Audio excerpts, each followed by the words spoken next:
Sem Cobalt'ni olib qo'yganmiz. Bunga Adax, ya'ni Ustronik miyasi bilan akkuratniy qilib propan o'rnatib beryapmiz. Farsunkalarga keladigan bo'lsak, 01 Polshaning farsunkalari bo'ladi. Xomutlargacha rossiyskiy. Yaxshi shlankalar, fragment. Reduktorimizga keladigan bo'lsak, Nordik italyanskiy reduktorimiz bo'ladi. Suvlarga e'tibor berasizlar, pechkadan. Ya'ni katta yo'ldan olingan, sirkulyatsiya zo'r bo'lib, kilometr ko'p yurib, hid chiqarmaslik uchun filtrlari ham to'lavermaydi.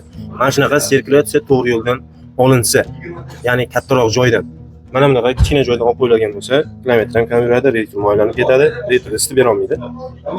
Hamma joyi hidlanib ketadi. Mana shunaqa to'g'ri joydan olishlaringni tavsiya qilamiz. Orqa qismiga akkuratniy qilib 47 tal o'rnatilgan zapravочкаga terma trubka qilib hid chiqarmaslik uchun.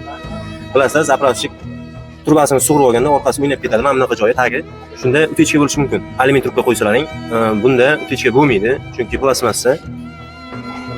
Shumka qilib tagiga skvoznak bo'lib turish uchun rezina tashlaganmiz. Har xil tochkalariga shtopi gaz ballonimizdan suv oqib terilasa, bilasizlar, gaz ballonimiz yengil, tez chirib ketish xavfi bor. Chirib ketmasligi uchun skvoznak bo'lib turish uchun idealni qilib mana shu sinfga qo'yganmiz. Kimga shunaqa xizmatlar kerak bo'lsa, bemalol murojaat qilasizlar.